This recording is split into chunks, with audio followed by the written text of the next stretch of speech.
Morning. Okay, good morning. Boker Tov. So we are moving along. We are in the Gemara Daf Yud Bet Amud Aleph, Sechet Makkot. So yesterday there was a very interesting question. I think Shlomo asked, which was, what happens? We're dealing now with the dinim of the Goel Adam and the Rotzeach. We know that if the Rotzeach at a certain stage, we'll discuss when, is Machloket Tanaim, but if he is not in the Ir Miklat, the Goel Adam is allowed to kill him, perhaps is recommended to kill him. We'll see we'll see about that. The question was, if the Goel Adam tries to kill the Rotzeach and the Rotzeach defends himself and he kills him first, is he allowed to do that or not? So it's very interesting. The Poskim discussed this. The conclusion is somewhat inconclusive. However, there is a Mishnah Lamelech. Mishnah Lamelech is one of the commentaries on the Rambam. And he says, what we discussed yesterday, he says that yes, he says the Rotzeach is allowed to defend himself, just like you have a din of Rodef in any other time, a person is coming to kill you. He says, so too over here, that would seem to apply, that if the Rotzeach is able to, and he's able to kill the Goel Adam first, he would be allowed to do that. What's the proof that he brings from it? The proof we mentioned yesterday. He says the Mishnah Lamelech, maybe I'll put it up on screen for you.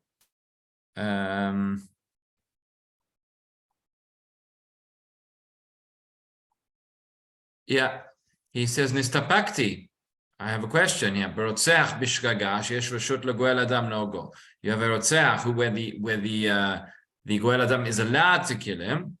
Im nitametz harotzeach v'harag legoel adam im nerag alav. If the Rotzeach tried very hard, he fought back, and he killed the Goel Adam himself, would he be killed for that? He says, Mistabrad eino nerag alav. It would seem to be, he's not going to be punished, he's not going to be executed for that. V'semach Zimri, Zimri v'harag lepinchas en nerag alav. That's what we mentioned yesterday. Okay. This is what we mentioned yesterday, that if in the case of Pinchas and Zimri, if Zimri had gotten up and killed Pinchas first, he wouldn't be killed because that is self-defense, even though, right, Pinchas was allowed to kill him. He says, I still don't have a conclusive proof. So he remains somewhat tzarich iyun, but that is the one source. That's what we discussed yesterday. Would he have to stay in the Orei Miklat? The Rotzeach, now that the Goel Adam is dead, would he have to stay in the Orei Miklat? So good question. So seemingly yes, meaning first of all there might be another Goel Adam, there may be other relatives.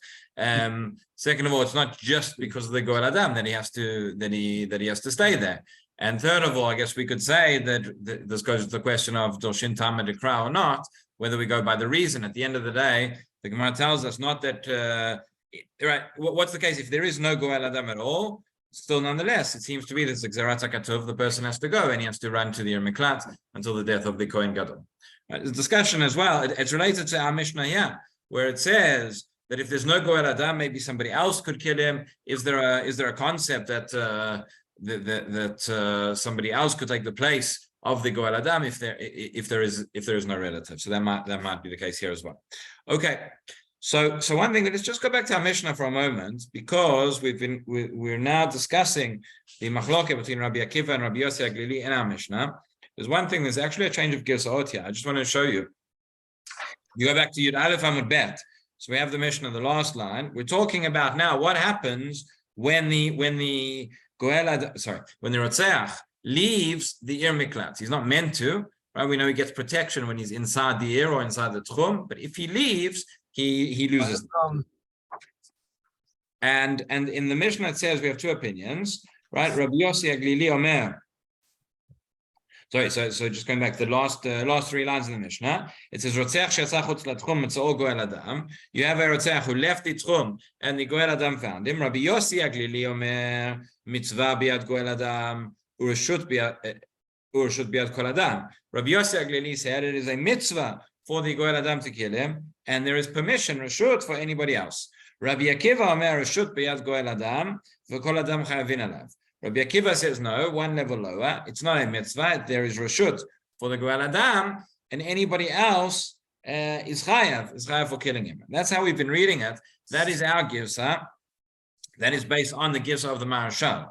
But there are other girsaot here. A lot of the Rishonim have a slightly different girsa. You'll see there's a small aleph in brackets.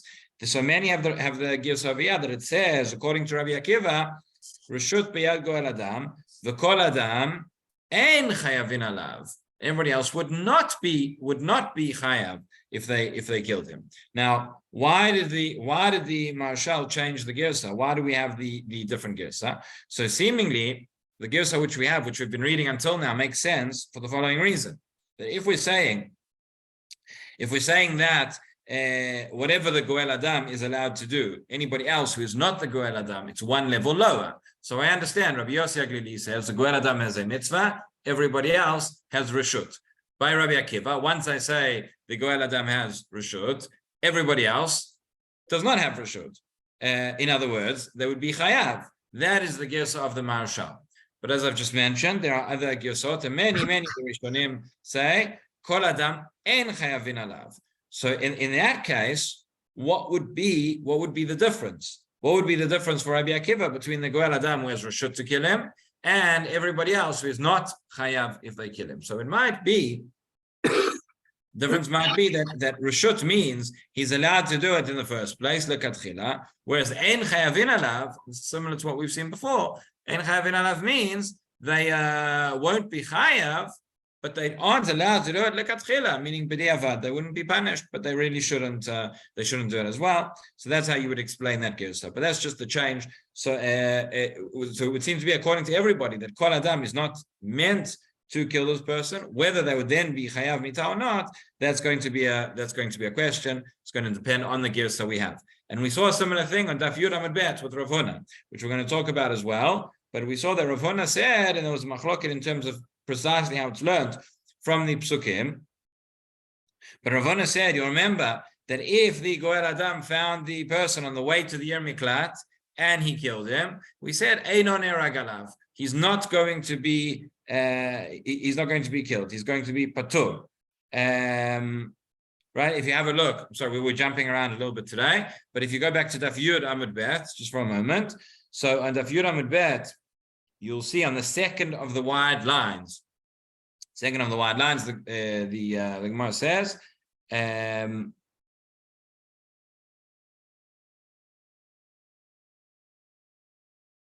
sorry, no, it's not that. It's a little bit further down. 1, 2, 3, 4, 5, about six lines down on the wide lines towards the middle of the line. It says, Amar Rav Huna rotzeach shegala le'ir miklat u'metza'o goel adam v'arago patur. Right over there, he says, if the rotzeach is on his way to the Yer Miklat, the goel adam finds him on the way and kills him, he is going to be patur. Right? We saw there was a whole question how it precisely to learn the pasuk. I mentioned this as well over here because our Mishnah, the question is going to be: is this in contradiction with what Rav Huna said? Are they talking about the same case or not? But we explained over there that where Rav Huna says patur, he means to say not that he now has a license to go and kill him, that he should kill him. In that case, we said the Rotzach is on his way to Yer Miklat.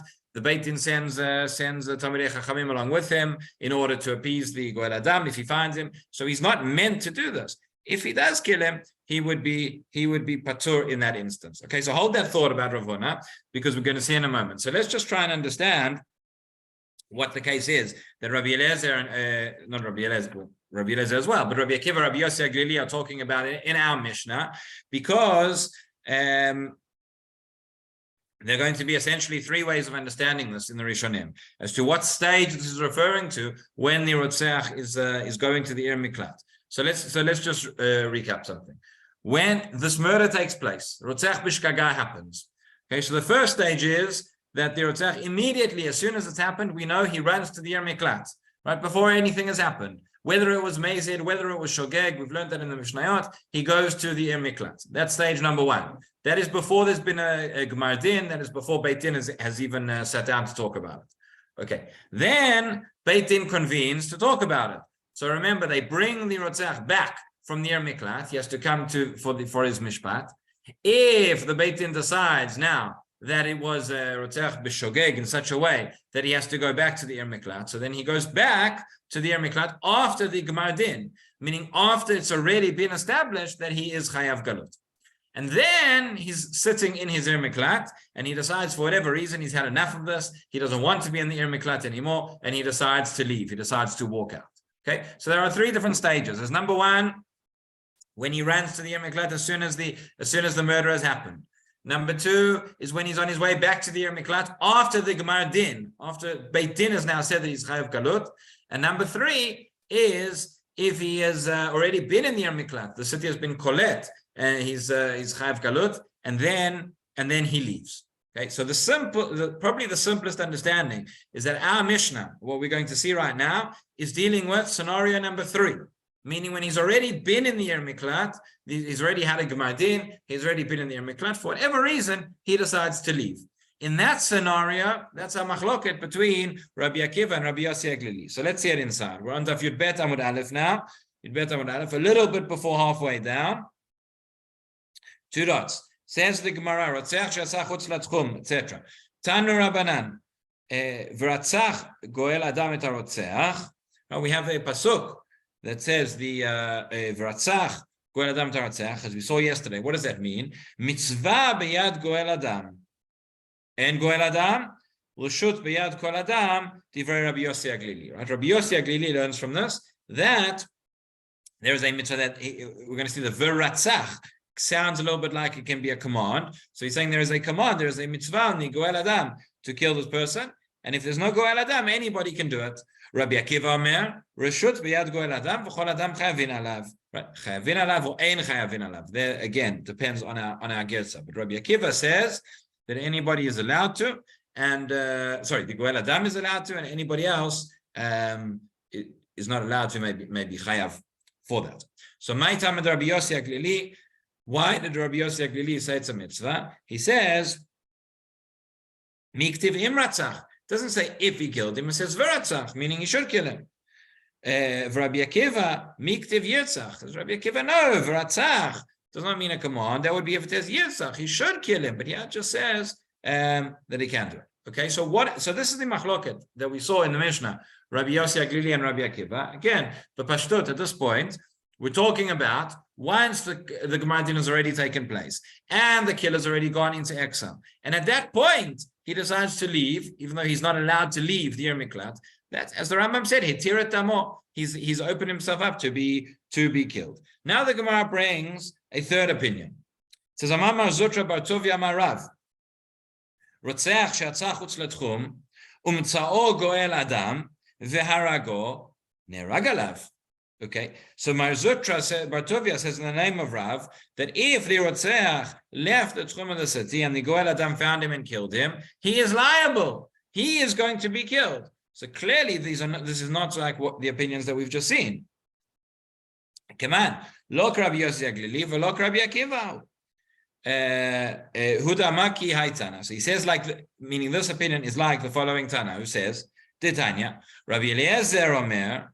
Ad amdo lifnei ha'edah lemishpat. So the pasuk says that when is he going to be able to kill him? After he has stood before the edah lemishpat, meaning after the mishpat has taken place. So I don't know if edah lemishpat. Mata mudloma lefi shene'emar v'ratzach goel adam tarotzeach. Since the pasuk tells us that the goel adam can kill the rotzeach, and that's the pasuk we just said that v'ratzach might even be a command. But v'ratzach goel adam tarotzeach yachol miyad. I might think that it means when? It means immediately. It means as soon as the killing has taken place, there and then, the goel adam can come back and get his retribution. Talmud lomar adam do lifnei adam lemishpat. So it comes to teach you, no, it's only after he has stood in front of the Eidah, here referring to the Beit Din, he stood in front of the Beit Din and had his mishpat, only then is he going to be allowed to kill him. So in other words, if we understand, so we have three opinions, right? We have the opinion of Rabbi Yossi HaGlili, opinion of Rabbi Akiva, now this opinion of Zutra Bar Tovia Marav, which is also the opinion of Rabbi Eliezer. If we understand these are all taking place in the same time period, meaning all of this is talking about after The Rotzeach has already been in the Yer Miklat and he's left. Why, according to Rabbi Eliezer, can the Goel Adam still not kill him? What is the case where the Goel Adam is allowed to kill him? So we would understand here where it means lemishpat, where there's going to be a judgment, talking about that there would be a mishpat after the Rotzeach has left the Yer Miklat, that the Sanhedrin convenes, that the Beit Din convenes and says he is now essentially chayav mitah b'dei Goel Adam for the fact that he has left. But anything until that point, meaning Rabbi Eliezer understands the responsibility of the Goel Adam is simply to ensure that this person goes back, and then he's going to go back into the Yer Miklat. But the case where he's actually allowed to kill him is quite far removed. The case would only be, according to this opinion, that he's left the Yer Miklat, and the Beit Din has said he's not allowed to leave the Yer Miklat, and therefore now you can kill him, and then he can go and kill him. That would be that way we would understand that all three are talking about the same case, talking about the same period in time, which is number 3, after he's already been in the Yer Miklat. Now, if we say like that, and that is one opinion, that is one school of thought in the Rishonim. And if we say like that, let's think now about Rav Huna. Rav Huna, who spoke on Daf Yud Amud Bet, who said that if the Goel Adam on the way to the Yer Miklat kills him, he's going to be patur. So there you would have to say, with the explanation that we just said, that Rav Huna holds like the opinions of Rabbi Yossi Aglili and Rabbi Akiva, and this is definitely a machloket against Rabbi Eliezer. Rabbi Eliezer is saying that he can only kill him once he's already been in the Yer Miklat and he's left, and Beit Din has now said it's okay to kill him. So then, certainly on the way there before there's been a Gemar Din, or even after there's been a Gemar Din, that would be Rav Huna arguing against him. So that's one way of reading. And based on that, Rav Huna, who is an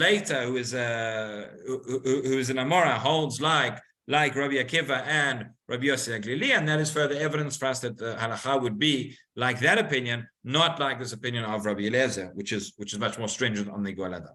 That's one possibility. Possibility number 2, the Ritva brings this. He brings this in the name of the Ra'ah and Rabbeinu Meir Halevi. So that would say that Rav Huna on Daf Yud is talking about, is arguing with Rabbi Eliezer over here. Opinion number 2, which the Ritva brings himself, is to say maybe these are not exclusive opinions. Maybe they're not talking about the same thing. Meaning, Rav Huna, who spoke on Daf Yud, who said that on the way to the Yer Miklat, the Goel Adam can kill him. He's going to be patur. He is talking about the earlier case. He's talking about this before the Beit Din, before it's gone to the Beit Din at all. Whereas over here,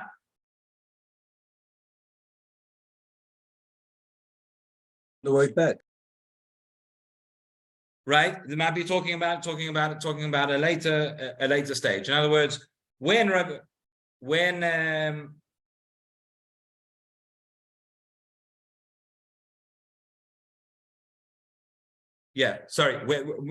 Rabbi Eliezer says over here, the point is, you could say that Rav Huna is talking about earlier on before the Gzar Din, but he might say that once the Rotzeach has actually gone into the Yer Miklat, it's a little bit counterintuitive, the spin of the Ritva, as far as, but he says that once he's gone into the Yer Miklat, and the Yer Miklat has been collect, then when he leaves, even if he leaves, since he's already been absorbed into the Yer Miklat, he still has that protection. At this point, the Goel Adam should not actually go and kill him, meaning that Rav Huna might agree counterintuitively with Rabbi Eliezer over here. Rabbi Eliezer is certainly talking about, according to both of these, after the person has already gone into the Yer Miklat and he's got in that protection, now that he steps out, no, the Goel Adam still should not kill him. Okay, that is one way of reading of learning the sugya. Rabbeinu Hananel has a completely different understanding. Rabbeinu Hananel says everything we've said until now, this machloket in the Mishnah between Rabbi Yossi Aglili, Rabbi Akiva, Rabbi Eliezer, is all talking about the Rotzeach who left after he'd already been in the Yer Miklat. Rabbeinu Hananel says, no, all of this is talking about, when we're talking about the first stage. Before the Rotzach has gone to the Miklat at all, before there's been a Gemar Din, at that point, we're saying when he's there, when he's on the way, he's running to the Miklat in the first instance. So there, Rabbi Akiva and Rabbi Yossi Aglili say, before he's been to Beit Din, that the Goel Adam's allowed to kill him. And Rabbi Eliezer says, no, he's not allowed to kill him. And Rav Huna over there said, Einon Erag. So essentially, that's like the first opinion that we said, that Rav Huna holds like the opinion of Rabbi Akiva and Rabbi Yossi Aglili. Just the question is, at what stage are they talking about? Again, the simple reading, the way we've learned up till now, the one that I started with, is that all of this is once the Rotzach's already been in the Miklat, and now he's leaving. But this opinion, which is quite mechudash, which is Rabbeinu Hananel, says this entire discussion is taking place actually before they've gone to Beit Din in the first place, when he's initially running there. And that's when Rabbi Akiva and Rabbi Yossi Aglili say he'd be allowed to kill him. And that's where Rabbi Eliezer would say that actually he's not allowed to kill him, and there the Goel Adam would be killed. Why does Rabbeinu Hananel come up with that? Because the opinion of Rabbi Eliezer here is a little bit difficult to understand. When Rabbi Eliezer is the one who says, when the Torah says that the Goel Adam can kill the Rotzach if he leaves, why would it be that Rabbi Eliezer is saying that even when he leaves the Miklat, the Goel Adam still can't kill him?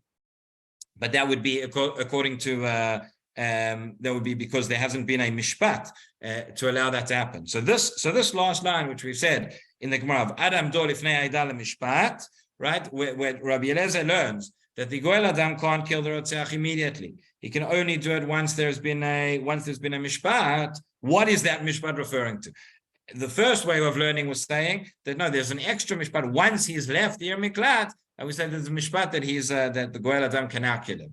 According to Rabbeinu Hananel, it's much simpler. This mishpat refers to the actual mishpat where the Beit Din say he now has to go to the Miklat. From that point onwards, says Rabbi Eliezer, that's when the Goel Adam can kill him. But before that he can't. Okay, a little bit complicated, but that's. I hope that was clear. In any event, that is the three different ways that the Rishonim learn. What comes out of it is, at whichever stage we are talking about, Rabbi Yossi Aglili, Rabbi Akiva say that the Goel Adam would be allowed to kill him. Rabbi Eliezer says still no, he would not be allowed to kill him until a later stage. So those are the three opinions. So says the Gemara now as follows.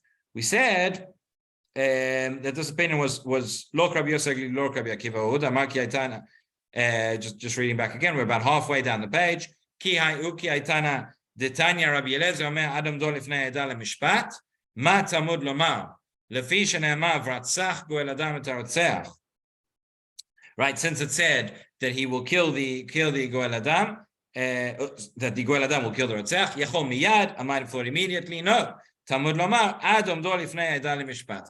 Only after the mishpat has taken place, only then, says Rabbi Eliezer, is when the Goel Adam now has the permission to kill the Rotzach. So the question is, this pasuk, Adam do lifnei mishpat, lifnei Eda leMishpat, what do Rabbi Akiva and Rabbi Yossi Aglili learn from it? Because they also have that pasuk, but they say the Rotzach can kill him before there's been a mishpat.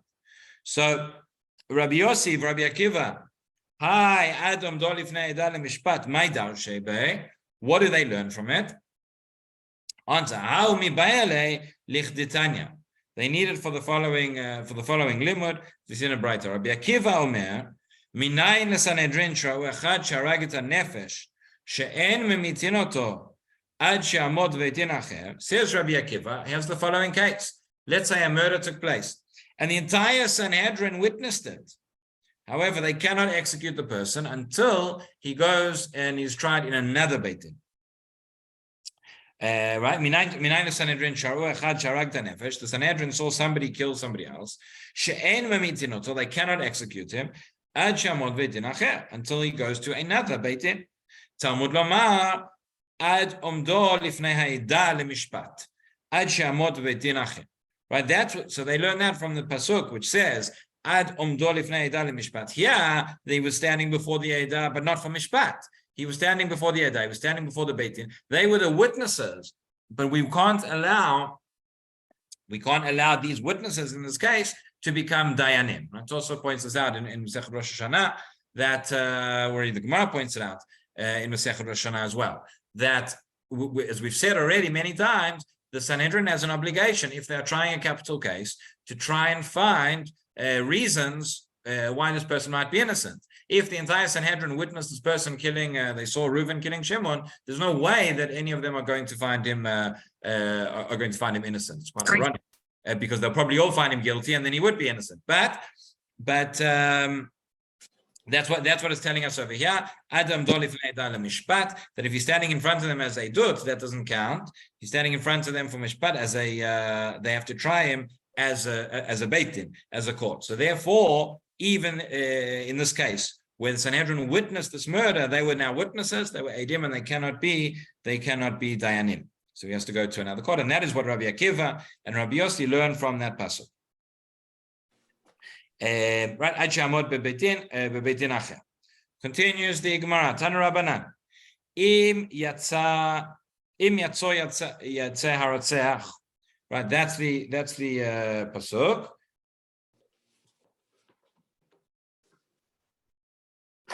Okay, yeah, over there in Bamidbar Lamed Kafav, it says Im yatso haratzeach et gvulei miklato asher yano shama. Talking about what happens if the Rotzeach leaves the borders of the city, and then the Torah goes on to tell us that at that point the Goel Adam can kill him. But it says Im yatso yatsa. What is this language of yatso yatsa? It's a double verb. So Tan Rabbanan Im yatso yatsa Rotzeach Eini ela b'mezid v'shogeg minayin Talmud lomar Im yatso yatsa mikol makom. So in other words, you might have thought that it's only if he leaves the Yer Miklat b'mezid. If he leaves the Yer Miklat intentionally, then the Goel Adam can kill him. But what about if he leaves b'shogeg? So from the fact that it says yatso yatsa, that means mikom makom. In any event which he leaves, even if he leaves b'shogeg, leaves the city, then the Goel Adam can come along and kill him. That is opinion number one in the Bright. Mikom makom. That Anya. But don't we have a Bright that says the following: b'mezid nerag, b'shogeg goler. Right. So this is talking about the Rotzeach once he's left the Yer Miklat. If it's b'mezid, he's going to be killed. Going to be killed yabahu by the Goel Adam. If it's b'shogeg, he has to go back into Galut. So you see a contradiction. What happens? Our question is, what happens if the Rotzeach leaves his Yer Miklat b'shogeg? According to the first Braita, he is killed. He's killed by the Goel Adam. According to the second Braita, he's not killed, but he goes back into Galut. So answers the Gemara, Lo kasha, ha command amar amrinan dibra Torah kilishon bnei Adam, ha command amar lo amrinan dibra Torah kilishon bnei Adam. In other words, there are two opinions here. There are two opinions in the two Braitot, and they're definitely in contradiction with one another. The question is, the pasuk, what happens to the proof from the pasuk? The pasuk said yatso yatsa. So says the Gemara, the difference is the one who says we have a principle throughout the Torah, throughout Shas, of dibra Torah kelashon bnei Adam. Quite a famous principle to say that the Torah spoke in our language, meaning it spoke in a way that people speak. So, for example, one of the times where this comes up, Parshat Shavua, right? We find all sorts of expressions. The Rambam writes, we find all sorts of expressions in the Torah of anthropomorphism. We are not allowed to give physical qualities to HaKadosh Baruch Hu. The Rambam writes this is one of his ikrim, that if you don't believe in this, you may not have a portion of the world to come. If you think that God has a body, has hands, has arms, etc., that is completely forbidden. And yet, the Torah does it. The Torah speaks in those analogies. We hear about all throughout these parashot. We hear about Etzba Elokim. Okay, so there you could say that it's the Chatumim of Mitzrayim that are saying that it's the finger of God. But we talk about the Yad Hashem, right, Bizroa Netuya, etc. So how can the Torah do that? So the Rambam explains. The Torah does that because Dibrat Torah Kelashon Bnei Adam. So it's giving us an analogy. It's speaking in a way that people can understand, but this is not. It's not. Don't make the mistake that God actually has a hand. Okay, there's more to talk about there. It goes a bit deeper, but it's not directly our subject right now.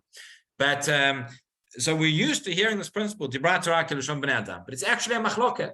It's machloket throughout Shas. There are those who say Dibrat Torah Kelashon Bnei Adam, and there are those who say no, we don't say Dibrat Torah Kelashon Bnei Adam. So over here, where we say yatso yatsa, the question is that double verb. Either you would say that that double verb is used there in order to teach us. What's it coming to teach us? To include the extra case of shogeg, just like the case of mezid. Or you say, no, it's not coming to teach us anything. It's simply dibrat Torah k'lashon bnei adam. This is the way that people speak. People use a double verb sometimes. That's the way the Torah says it, but you don't need to learn anything from it. So the one who says dibrat Torah k'lashon bnei adam would say that yes, only b'mezid he's able to kill him if he left b'mezid, but b'shogeg not. The one who says Lo dibrat Torah k'lashon bnei adam, it comes to include the case of shogeg as well. Interesting question, right? How would the goel adam, how's he going to know if the person left b'shogeg or b'mizid? Is he going to ask him? I don't know. But in any event, that is the machloket that we have over there. So says the Gemara, going back now, right? Lo kasha. We said ha command amar amrinan dibrat Torah k'lashon bnei adam. Ha command amar lo amrinan dibrat Torah k'lashon bnei adam. So Amar Abaye, says Abaye, mistabra command amar dibrat Torah k'lashon bnei adam. Abaye says it makes sense that the halacha follows the one who says dibrat Torah k'lashon bnei adam. Abaye does not mean to say that the halacha always follows the one who says dibrat Torah k'lashon bnei adam, meaning that he's saying this principle wins out. But he's saying in this case it wins out. In other words, it makes sense. It makes sense to say that it's only b'mezid that he gets killed and not b'shogeg. Why? We say this should not be more stringent, his end, meaning the second action which he's committed. The fact that he's left the ir miklat, that should not be a greater, that should not be more stringent than the fact that he killed somebody. He says, what just as at the beginning, I mean, when he killed, b'mezid ne'rag, b'shogeg goleh, right? If he killed somebody, if it was mezid, he'd be put to death. If it was shogeg, he'd go into galut. So too at the end, when he leaves the ir miklat, b'mezid ne'rag, b'shogeg goleh, we should say the same, that if it's b'mezid, he gets killed by the goel adam, and if it's shogeg, he should go into galut, he goes back into galut. Okay, now one more halacha, which the Gemara teaches us. Tani Chada, we're about 4 lines up from the Mishnah at the bottom of the page.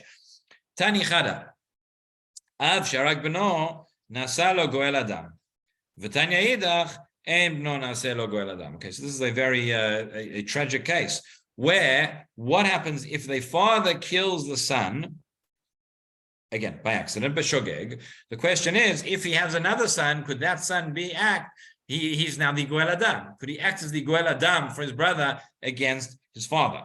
So Tani Chada, Avsharag, the first writer says, Avsharag b'no nasalo goel adam. That a father who kills the son, the other son would be the goel adam and could kill the father.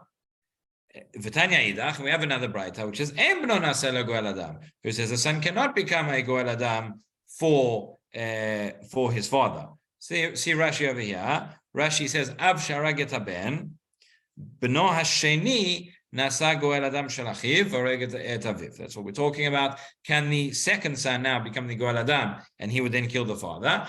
The first braita says no, because the principle is, although there is a dinya of goel adam, there's din of kibbur av, which would supersede that.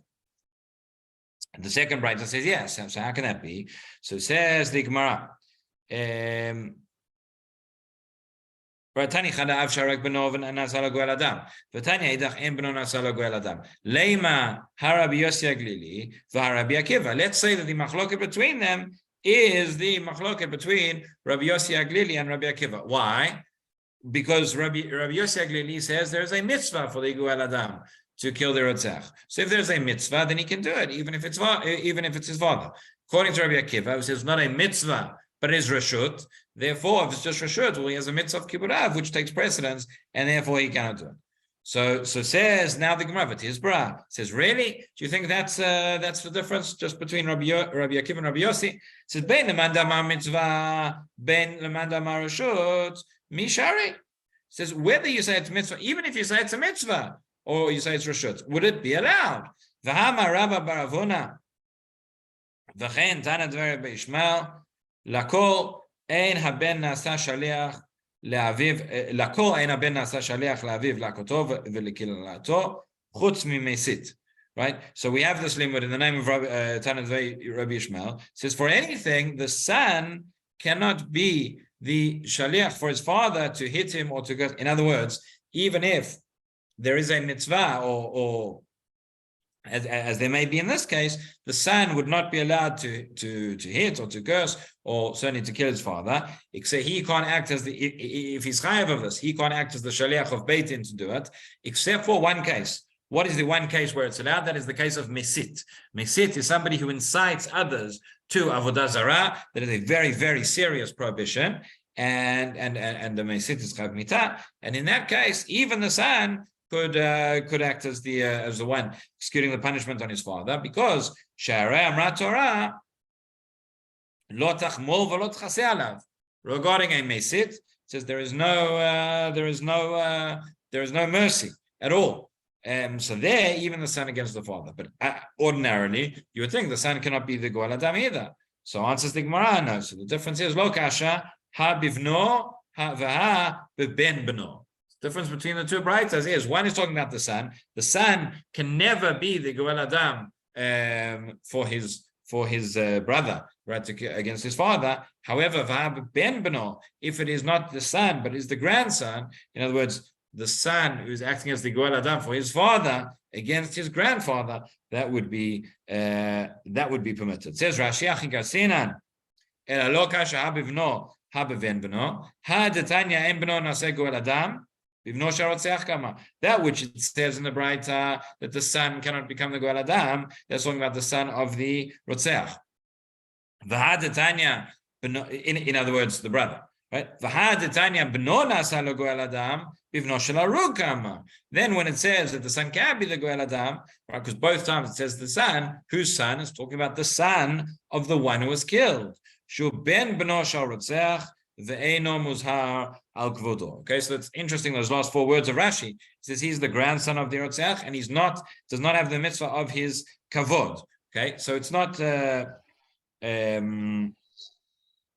strictly speaking, it's not completely true. In other words, there is still a mitzvah of kibbud for a grandparent as well, but it's not. The point is that it's not the same extent as kavod which one has for one's parent. One has a greater chiyuv of kibbud for one's parent versus one's grandparent, but one certainly has. You will be glad to know that one has a mitzvah to honor one's grandparents as well. Okay. Let's just read the Mishnah quickly, and that will end it for today. And we will pick up Bezrat Hashem next week from the Mishnah at the bottom of Daf Yud Bet Amud Aleph. So the Mishnah says, now Ilan Shu Omed, but we saw already that the tchum of the city counts as part of the city, part of the Miklat, at least to provide protection from the Goel Adam. What happens if you have a tree? Ilan Shu Omed betoch hatchum. So you have a tree which is within the trunk of the tree is within the branch, within the tchum of the Miklat. But its branches go outside the tchum of the city. Or omed chutz latchum v'nofo noteh b'toch hatchum, or vice versa, right? And the trunk of the tree is outside the tchum, but it has branches which go into the tchum of the city. What happens? The Rotzeach is running away from the Goel Adam, and he climbs up the tree, and he's in these branches. Now, these branches may or may not be in the tchum, but the trunk, the branches are not, the trunk is, or the branches are, and the trunk is not. How do we say, is he in the city or not? Says the Gemara, Kol lecha charanof. Everything goes according to those branches, according to where he is physically. So you might have thought that it goes after Ikara tree, after the main trunk, but no, it goes by wherever he is. Says Rashi on that Mishnah, Kol lecha charanof, afilu be'ikaro shebetoch hatchum,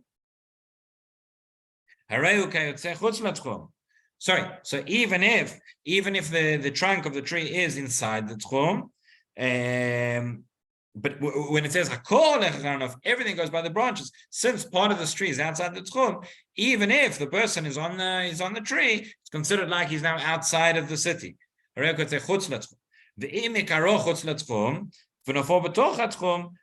calculate, and vice versa. If the branches are within the city, then even if he's on the trunk of the tree, which is actually outside the tchum, nonetheless, they would still collect and that would still give him protection. Okay. Adkan. Wonderful day, everybody. Hey, Rabbi Kenigsberg, Thank you very much. it's the same thing with Shabbos, with carrying. If the body is inside the house and the hand goes outside, the same concept of with the trunk of the tree and the branches of the tree.